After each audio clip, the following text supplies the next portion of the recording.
What does a polo, the mint with a hole, and this flag have in common?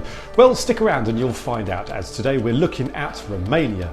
To start with, we're just going to look at the civil flag and its variations over the years, as there are so many other types I simply don't have the time to cover. We begin in 1859, where we have this horizontal version of the United Principalities of Moldavia and Wallachia.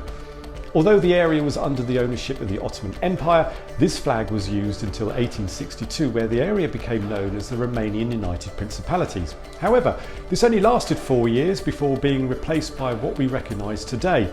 But don't be fooled, as the Soviet rule from 1948 made their mark on this flag with various designs until its collapse in 1989, when the familiar flag returned. If you enjoyed this, click the like and hit the subscribe.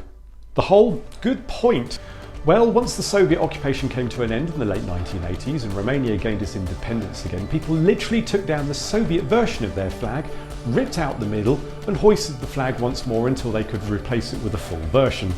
And don't get this flag mixed up with Moldova, and definitely not Chad, but they're another story. The now whole flag of Romania.